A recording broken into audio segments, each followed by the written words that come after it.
Okay, we've reached the golden hour here on USFDons.com, and we're happy to be joined by USF men's basketball head coach Todd Golden. Coach, yeah, thanks for joining us today. How are you and the family holding up so far since the season ended? You know what? We're knock on wood, man. We're happy, we're healthy, and it's my pleasure to join you. I'm not exactly busy right now, so to take a couple minutes to catch up with you guys is always great. And yeah, I'm just fortunate. Family, top to bottom, is pretty healthy, and we're just excited to really see how these next couple weeks pan out, and hopefully things kind of normalize a little bit. Knocking on wood there, and best wishes to you and the family. Thank you. We'd like to start the series off topic kind of near and dear to your heart, and so we figured we'd start with analytics. So jumping right in, the first thing I want to know, what do analytics tell you about running lines? Because when I played, I would have loved any kind of metrics saying they didn't do anything. Is there any kind of correlation? Well, the analytics would have told me that you probably weren't very fast running those lines. So maybe that was the guys, here's the deal. When we evaluate who the fastest runners are, those guys are generally in the best shape, and those guys can generally play a little longer. So there you go. That's a little analytical breakdown on the line sprinting. There you go. What got you interested in analytics in the first place? You know what? It's funny because I've always been a numbers guy. I think dating back to my childhood, whether it was just looking at baseball box scores in the newspaper or in school, really, I always kind of gravitated towards math as opposed to English, reading comprehension, things like that. And really, when I got to St. Mary's as a student athlete back in 2003, that's when it kind of got taken to another level because, Coach Bennett and Coach Kyle Smith were kind of the pioneers in the Western region, at least in terms of kind of bringing analytics to basketball at the college level. So that was kind of how I got my start. And really, analytics were a big part of my career as a player at St. Mary's in terms of kind of how I was able to prove myself to be valuable to the team and to the program. And really just kind of having those opportunities is what's made it near and dear to my heart now as a coach. You mentioned baseball, and to me, Moneyball made analytics kind of a household phrase, right? And Yeah. baseball is the first sport I think of with analytics. Sure. Where did basketball analytics start? Well, the public view for sure, dates back probably 10, maybe a little less than that years ago when people really started to take advantage of the 3-point line. I think it was we have a great example close to us with the Warriors, dating back to the transition from Mark Jackson to Steve Kerr and really the front office there. And one of my good buddies, Kirk Lacob, I think was kind of leading the charge there when I think that last year for Mark Jackson, Steph Curry was shooting like 4 or 5 threes a game. And Mark Jackson is more of an old school coach, right? Playing on those bruising Knicks teams back in the day. And he was, obviously he was okay with it. But he kind of thought that was getting to be a little high. And then, the front office for the Warriors came in and said, hey, Steph's taking 5 a game right now. He really should be taking 10, and then that was when it was like, whoa, somebody should be taking 10 3-point shots in a game. What do you mean? And really, the team that they put together obviously illustrated that and brought it to the forefront. But, the 3-point line and people realizing that it's 1.5 times more valuable than a 2-pointer really kind of started that trend. And then you saw Daryl Morey and the Rockets really take it to another level with their, rim 2s and 3s approach that D'Antoni has really kind of taken to the next level over the past 5 or 6 years. So suppose you're talking to super casual basketball fan, right? Like they know there's a 3-point line. They know what a dunk is, but if you ask them the intricacies of a zone press, they'd be lost. Sure. How do you explain analytics to someone like that?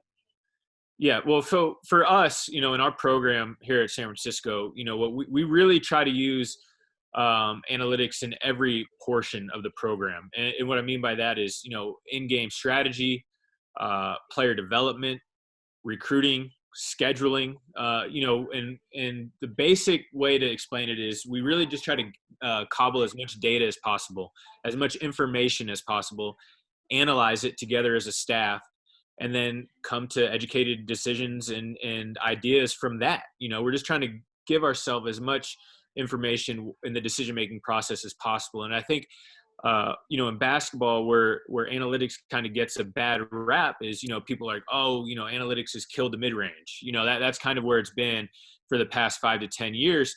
But really it's so much more than that. There's so much more in terms of where you can utilize analytics in basketball. So we try to use it in all facets of our program to try to give ourselves incremental advantages over our opponents.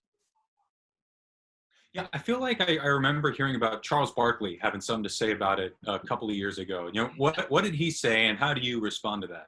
Yeah, it's great, and it's a clip that we should find, and maybe next time we talk, we can show it. But he was going off on a quote that Daryl Morey had on Twitter, where basically Daryl Morey said, "I like being at games more than watching TNT games because I get tired of hearing Charles Barkley basically spew vitriol about analytics," or something. It was something like that. And then Barkley responded by just going on an absolute rant for about a minute about how Daryl Morey's an idiot and analytics are stupid, and it's not analytics to have good players, and yada yada yada. But what really, and Charles Barkley actually is a great guy, somebody that I got to know pretty well when I was down at Auburn. He was at a lot of our games, and great man. But what it really illustrated to me was, as long as there are people, and really Charles Barkley is a great basketball mind, he was a great player, but if there's people that still think like that and think that there's no advantages to be gained by evaluating data, then we will always have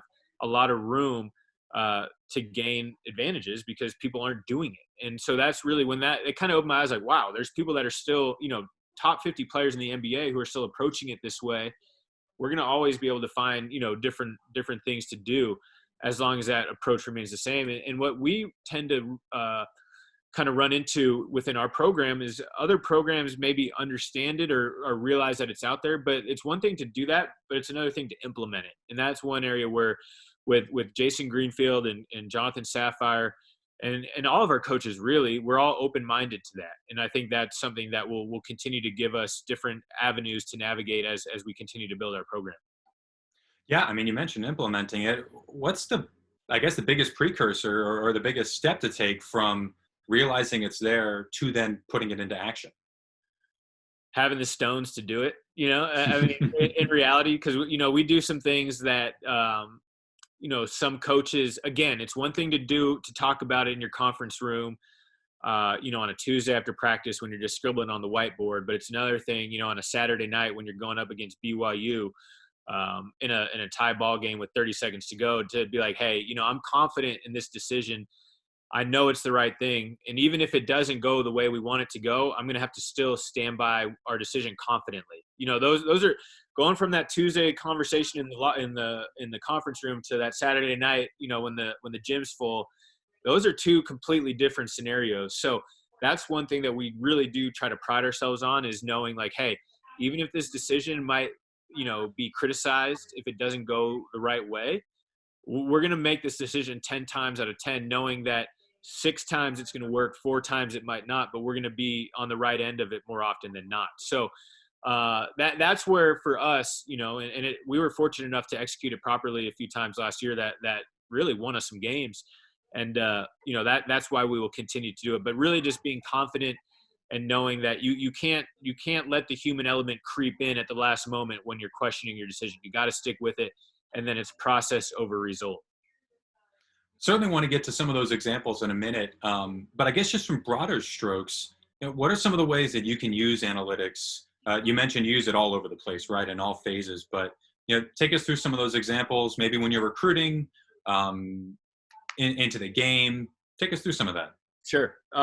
Recruiting, it's all a lot of the same processes, just kind of broken down into these different segments. And really with recruiting, we try to just gather as much information and data as possible about these young men that we're recruiting, and not just statistics from their games, right? Like, we're talking about what their academic transcript looks like.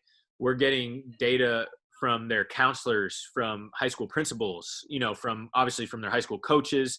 And then we're also, their families. And then boom, now we're going to the basketball side where we're trying to see, okay, what were their stats in high school? What were their stats if they're international players in the FIBA U18 events? How are these guys performing against other opponents? And then looking back 5 to 10 years and seeing how guys who performed at certain levels in high school and or international competition, how their games translated at the Division I level. We're taking all this information in, and again, we're trying to sift through it and really kind of figure out what what the meat of that information is before making decisions. And, we're not 100% analytical. We joked about our program being Astro Ball. Jonathan Sapphire and I would joke about it being Astro Ball until we found out that they were banging trash cans and cheating in the baseball playoffs. So we kind of wanted to distance ourselves. But Astro Ball, which was a really good book, and I suggest anybody who wants to learn more about analytics read that. What was really unique about their approach is they were able to make a hybrid of the analytical breakdowns, the analytical information, but also the human element. That's also important. And they were able to kind of pair these and create a marriage between the analytics and the human element to what they called Astro Ball. Because Moneyball was 99, 100% analytics. Their decisions was all analytical, whereas we try to do a lot of analytics to give ourselves a lot of information, but we also have a little bit of a human element where we want to be able to trust our eyes, or, like Coach Mamadou played in the NBA, like he has a great understanding of what an NBA athlete or what an NBA player would look like. So, we're taking in his perspective. We're just cobbling it all together, again, to give ourselves the best opportunity to make a good decision. Yeah, I love that you mentioned the balance between analytics and, what your eyes see, right? And the eye test rarely fails.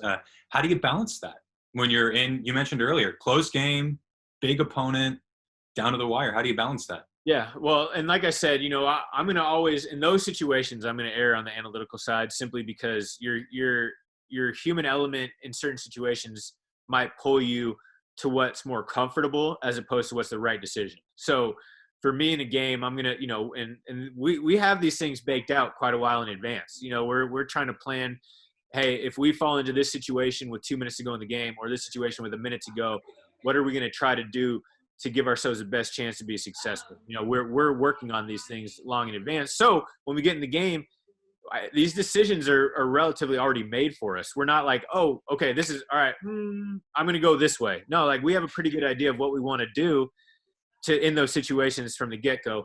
So, with the eye test, that might be more recruiting-ish, that might be more scheduling-ish. But like when it comes to like in-game execution stuff, we're going to go with what we know will give us the best chance to win. So what are some specific ways that analytics would take part in your game at USF? Yeah, well, and I think I'm going to talk about some things that I think have been illustrated, whether it's in the press or, some stories have been written on it, and some things that we're getting credit for. But again, the execution's been good, and that's a big part of why, people are writing about it. And again, the two guys on our staff who I task with really providing ourselves this information is Jason Greenfield and Jonathan Sapphire. Both those guys are my resident quants, my resident nerds, and we all get to get together because we do enjoy it. We spend time talking about these different things. We whiteboard quite a bit, breaking everything down.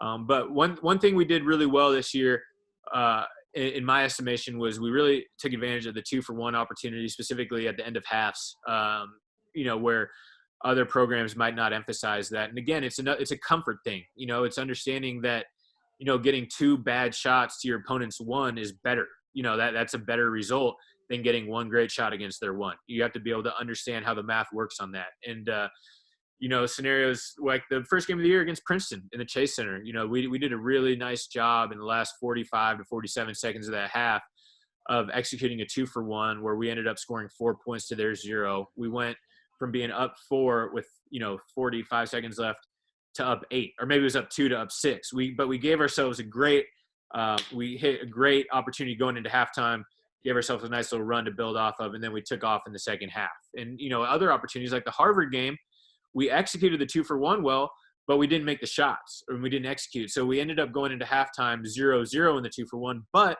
we still had 2 opportunities offensively as opposed to their 1, which is what we're trying to do. And again, that process over result, the process was great in both scenarios.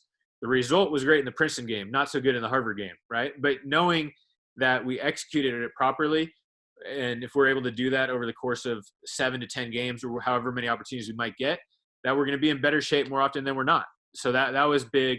The 2-for-1s were really good. And then the other thing that we did a couple times, which was really unique, and I think other people would be hesitant to do it, is just purposely fouling. I won't call it intentionally fouling because we're not sending into the line for 2 free throws in the ball back. But purposely fouling opponents in certain parts of the game where we either were able to get an offensive possession back or we felt like it was going to lower their expected points per possession. And, the games that stick out that way, the Pacific game on the road at the end of the first half, we were able to foul a really poor foul shooter. And so we went, as opposed to being up 12, giving them the last shot, we fouled a poor free throw shooter. He went 1 for 2, but we got the ball back and we came down and Raymond Wrighton hit a 3. So we go up 14 at halftime as opposed to 12 or 11 or 10, depending on their last possession. We only ended up winning that game by 4, so that was a big, big deal. Like, that helped us in a big way. My favorite one of the year was probably at home against BYU. They call a timeout with 23 seconds to go. We're up 2. They have the ball. And, we as a staff understand we're playing one of the most potent, explosive offenses in the country. I think they were 4th or 5th nationally offensively. And, Jonathan Sapphire in our huddle was like, hey, this would be, time to foul Yoli Childs. And so I was thinking about it, and we were like, we knew Yoli was about a 60% foul shooter. He was coming off a broken finger that had kept him out of some games. And they were still in the 1-1. So right away, we're like, you know what? That's 100% the right move, because fouling Yoli in the 1-1, there's only, I think the number would be like 36% chance that he was going to make both, and about a 40% chance that he would make one, and about whatever that remaining number is that he would make 0. I guess 60, it would be about 35% that he would miss the first one. Sure enough, as opposed to letting them get a comfortable shot in 23 seconds where we have to guard, we took a foul as soon as Yoli caught the ball. And I think everybody in the gym was surprised, like, what's Tavi doing? Why is he fouling this guy? But Tavi did a wonderful job executing. He did what he was supposed to do. Yoli goes up, misses the first free throw. We get the rebound, and now we beat BYU as a top 15 team in the country at home, as opposed to sitting back trying to get a stop. And also, if you go and sit back, try to get a stop, they could either make a 2, they could either get fouled, or what happens if we guard well for 15 seconds and then they go and hit a 3? So now we're down 1 with the ball with 7 seconds left, just praying that we win in regulation. So I think we were able to execute those really well. The last one I'll talk about was in the conference tournament. We actually did it with Gonzaga down the stretch, I think with 5 or 6 minutes to go in the second half, where we fouled Petru. We were in that position where we just got in 1-1, I think 17 fouls on us. And Petrusev was out there, and Gonzaga was the number 1 team offensively in the country. Number 1, not number 2, they were number 1. They're very potent, right? So we were like, hey, Petrusev's a 55% foul shooter. Let's foul him a couple times in the 1-1. Let's see if he can make them. Let's make him make some free throws. And if he doesn't, we'll steal some possession. Sure enough, the first foul, he goes and misses the front end of the 1-1. Raymond gets the rebound, goes, makes 2 free throws. We take a lead. We foul him again. He makes both, right? So over the course of those 2 possessions, they scored 2 points, 1 point per possession, when in reality they're 1.15, maybe even 1.2 points per possession over the course of the season. So we gained a big advantage. Now, obviously, we didn't win the game, but over that course of those few possessions, we made strides. We gained an advantage over them. So it's something that we'll continue to do. I think it's something that's now our guys are really comfortable with. And the last thing that I'll mention is, and it's really important, we have really intelligent guys in our program. I can go, hey, I can talk to Khalil Shabazz over the court and be like, hey, Khalil, let's take one, use one, and he knows what I'm trying to tell him. Jamari Buyin is the same way, one of the most intelligent players I've been around. Damari Milstead will be that same way. Our guards are really bright. Our whole team's really bright. So we might be able to execute some things that other college programs might not be able to do solely because our guys are bright and able to, understand information and process it quickly. Yeah, can you talk about the buy-in of players? Because I imagine that there are some coaching staffs that want to do it, but the players might, not fully get it. So, what was that like, getting the buy-in from the guys? And then, what's it like in the game when you call something out, like get us an extra one, and it clicks for them like that? Yeah, no, it's awesome. I mean, the buy-in is great. Our culture in that regard is really, really good. I think, again, the intelligence of our players helps a ton because, I mean, this isn't basic math in some instances that we're talking here. We're talking percentages. We're talking, just whether, expected points per possession, things like that. But our guys are able to comprehend it. They're able to process it. And, again, they want to win. So I think the trust is there between our staff and our players. where if we ask them to do something on the court that might seem different, they're going to do it because they trust that we're going to, try to put them in the best position possible to be successful to win. And to your point, I think the Pacific game really gave us a lot of that really built a lot of trust within the program in terms of executing these things, because they saw it execute so well. They saw a lot of people talking about it. They saw people, whether it be guys at ESPN or different people in the media, doing breakdowns of it. And they're like, shoot, this is pretty cool. We're able to do these things. And so when the BYU situation arose, Tavi was, boom, I'm hacking him. I'm taking that foul. So yeah, it's really neat. Again, it's having those really great guys in our program and just having that trust between the staff and the players that really helps. What's the difference between what you do, the heavy analytics, and what Greg Popovich introduced back in the day, the HackaShaq? Yeah, I mean it's kind of the same.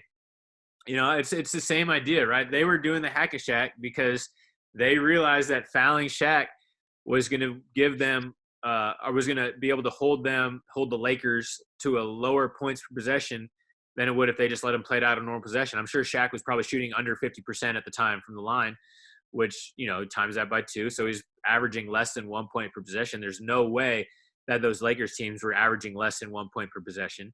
And then you play the mental head game of, all right, now we're fouling Shaq. When he goes up and he clanks 2 free throws, now Phil Jackson has to make a decision. Am I just going to leave Shaq out there so they're going to foul him every time on offense? And then now if you have the team thinking about pulling Shaq off the floor, then you definitely win because you don't have to guard Shaq, right? So I think it was similar to the Yoli, the process, because people ask me afterwards, well, if teams know you're going to do that, are you worried that they're going to pull their good free throw shooter or their bad free throw shooter off the floor? And I'm like, well, in this scenario, like if they want to take Yoli Childs out of the game with 23 seconds to go, we're all in on that. We'll guard their other guy. So there's situations where, it works out on both sides. But yeah, that was a great example of early analytics in the NBA that might not have been termed analytics, but it was just evaluating the data, seeing that Shaq was a poor free throw shooter, that fouling him was better than allowing them to play out an offensive possession, and they went with it. So you talk analytics in baseball, and they have WAR, WOBA, whatever the heck that is. They have a stat for everything. Sure. Does basketball have those kinds of stats? They do. They do. I think there's a lot of different ones, and again, you want to take you don't want to treat them as gospel, but you want to try to compare them to each other and see which guys tend to be at the highest of the different metrics. In basketball you have PER, which is just a player efficiency rating that was developed by John Hollinger. He worked in the Memphis Grizzlies front office for quite a while. I'm not sure if he's back with ESPN now or what he's doing. Ken Palm is something that we use quite a bit. Ken Pomeroy has his own analytical site where you have player offensive ratings. But again, like looking strictly at those could get a little cloudy because there's not a defensive metric involved on that. So you have guys who might be exceptional offensive players, but they can't guard their own shadow on the other end. And if you're going strictly off the offensive rating, it's not you like, well, he's the highest guy on the team, but when he's out there, we're not doing so well. Well, the chances are he's probably not guarding anybody, So there's plenty of them. We look at them all, we evaluate them all. We actually use one in-house that we've kind of developed, and it's not a perfect model, but we do some things that we feel like creates winning habits for our guys in the preseason, and kind of cuts out the bad habits. And so we do those things. But yeah, we're always trying to find different ways to evaluate our own players and our own staff for that matter, based off decisions that we're making. Oh, that's fascinating. Yeah. Do you have a favorite stat? My favorite thing that we do analytically, and honestly, this was developed a long time ago by Kyle Smith when he was an assistant at San Diego. And then he and Randy did it together at St. Mary's, called the Hustle Stats. And again, when revisiting our conversation from earlier, why is it so important to me? This kind of player evaluation tool that they created was a big reason as to why I was able to earn a role at St. Mary's. I went in as a walk-on. But everybody started on an even playing field there. And whether you was a scholarship player or a senior or a walk-on or a freshman, if you were able to win your position, you were going to get the playing time. In my second year there, I was able to break in because I was able to prove myself through their analytical model that I could help them win. And so we've really, at the beginning of last year, one of the biggest changes that I made was I got together with my staff and we just revamped what we call the hustle stats and how we evaluate our guys in practice. So it's about 35 to 40 data points that we call it statting. We, after what we practice, we film every practice and we go in as a coaching staff, we evaluate and grade each possession offensively and defensively for our guys when they're on the floor.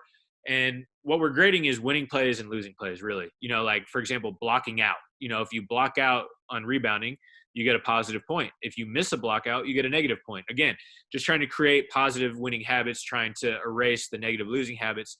But Jason, Coach Sapphire, and myself went and we took what we've been working on and we kind of said, hey, we want to keep the same idea, but we want to focus more on things that we think are more important as we continue to grow this program. So shot selection was a big thing that we worked on last fall. One thing that was really cool that we did was we made virtual assists the same value as assists in practice. So to give you an example of that, if Jamari Buyin drives down the middle of the floor, all right, and he draws the defense and he throws out to a wide open Dimitri Rivny for a wide open three, right? And Dimitri shoots it and he misses it. In a game, Jamari would not get an assist because he needs that made field goal to get the assist, right?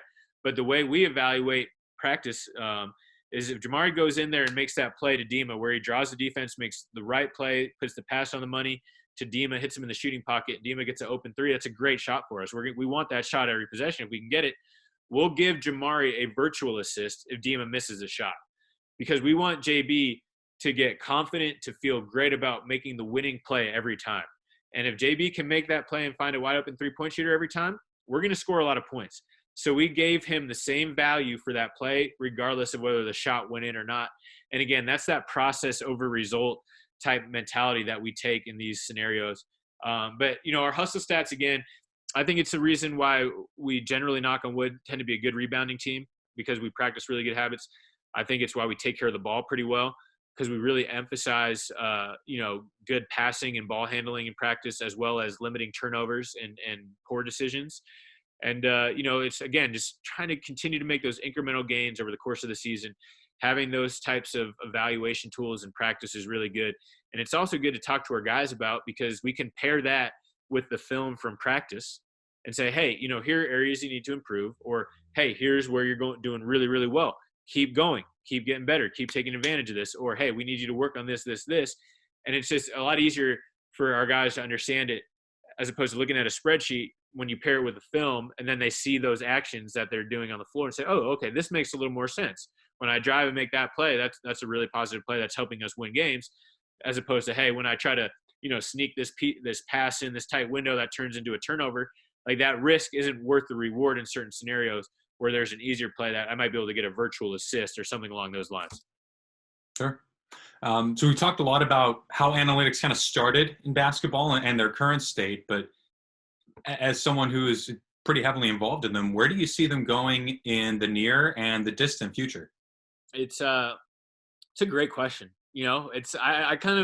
It's been fun and exciting because every year I kind of feel like we find some little area where we want to focus on, like, hey, we think this is something that's not being looked at enough. Let's take advantage of this or that.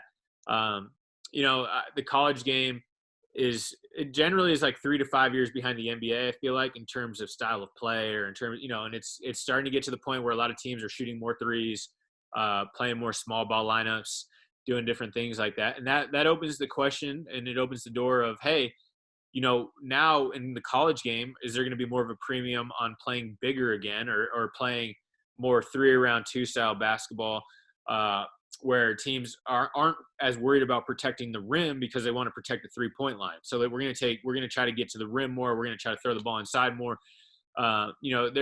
It's really just evaluating what other people are doing. And then when they're zigging, we're going to try to zag.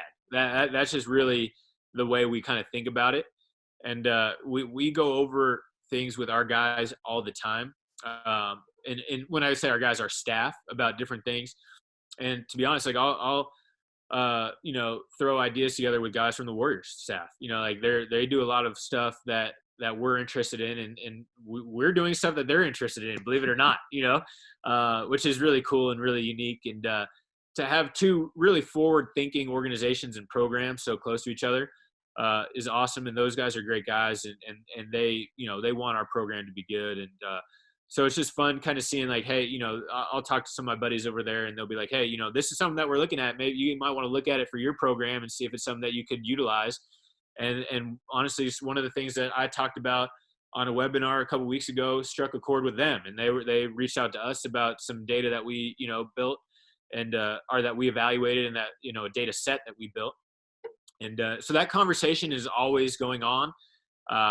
We're always trying to find those opportunities. And I don't think it's going to go away anytime soon. I think as we continue on and as younger coaches continue to move into more prominent roles, you might see more execution. Because I think as a coach, especially as you get older, it's harder to kind of change your ways. And, some guys would be comfortable, but, when you're really successful, generally the older coaches have been really successful, right? That's why they're still coaching, and that's why they've been around a long time.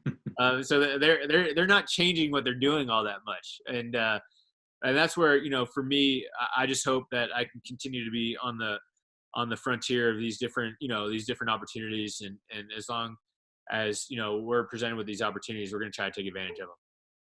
Yeah, I certainly hope so as well. It's been a ton of fun to watch since I've been with USF. So we opened up questions to our fans, and we had some pretty good questions come in. So I guess we'll call these questions from the field. You've worked at both Power 5 schools, the Auburn and mid-majors, quote unquote, like USF. Do analytics help level the playing field between the Power 5 school and mid-majors? They can. I think they can, for sure. And obviously we try to do it every day, and it's interesting. Because I've been at all three levels, right? I was at Columbia, which is a low major, high academic school, where you have a lot of really, really smart kids. I think everybody on the roster was probably smarter and had a better SAT score than I did. And then, you have Auburn, which is just the highest of high majors athletically, the closest you're going to get to professional sports in the college level. When you have 95,000 people in a football stadium, it's incredible. It's intense.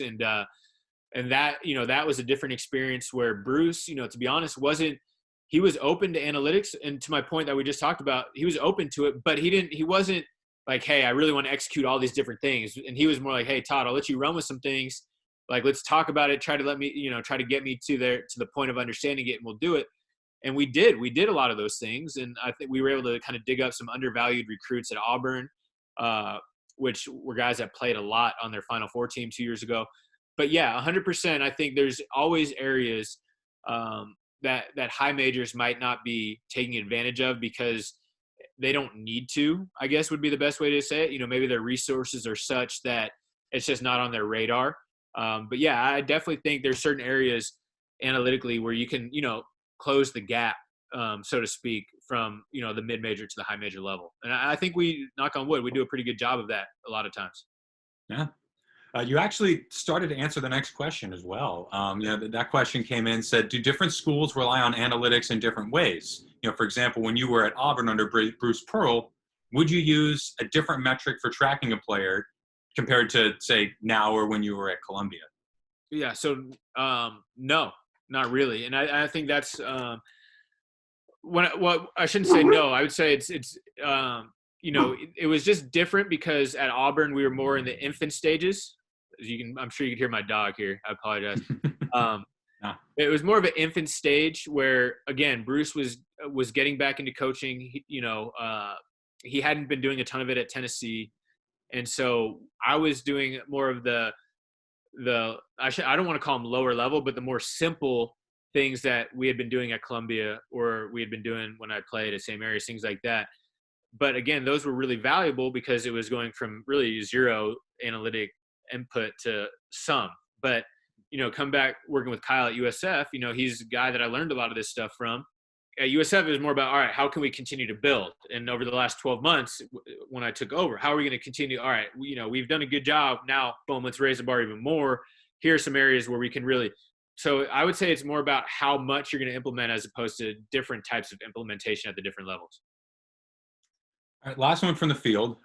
What are some programs that use analytics that would surprise a casual fan? When you say programs like Division I basketball programs, or yeah, I know Kentucky.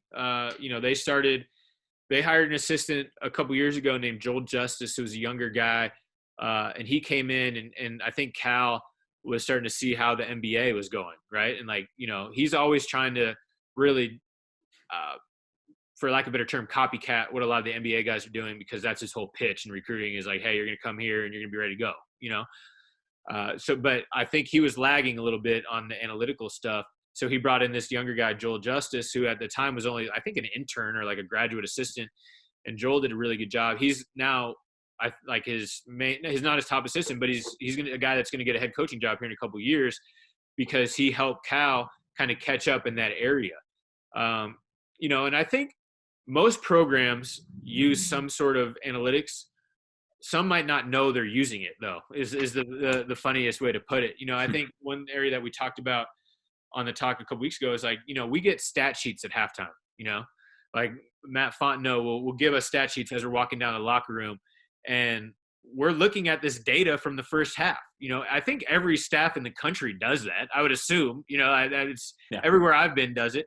And that's analytics. It's using the data, because I could watch the first half and think, hey, just walking to the locker room, like player A was awesome. He had 2 monster dunks. He had a great block. Man, he played great. And then I go down to the locker room. We get together as a staff. We're looking at the stat sheet. Yeah, that guy's 4 points, 1 rebound, 1 block. But then I look, he has 3 turnovers, and somebody else says, hey, he missed 4 blockouts. And you know what? His guy scored 8 points when he was in the game. And so we're like, wait a second. He really didn't have that great of a first half. He had some great, cool looking highlights, but his effort in what he actually did wasn't getting us closer to winning the game. And so I think every program is evaluating that and looking at that at halftime as one thing that they're doing. But there's plenty of programs that aren't doing much, but I think there's more that are. But I do think we are probably taking it to a higher level than most other programs. Yeah, and I definitely think your dog loves the idea of making sure you're looking at the stat sheet there. He definitely likes the idea of barking at anybody that walks by the front door. Well, Coach, that's all the time we have for today. Thank you so much for your time. This was fantastic. Hey, my pleasure. My pleasure. Anytime. And happy to catch up, and hopefully we can do one of these in person at some point in the next month or so. Yeah, knocking on wood for that. For those of you watching, thank you so much for joining us on this first episode of the Golden Hour with USF men's basketball head coach Todd Golden. Be sure to submit your questions to athletics@usfca.edu. We'll be posting the next topic a few days ahead of the next one of these that we do.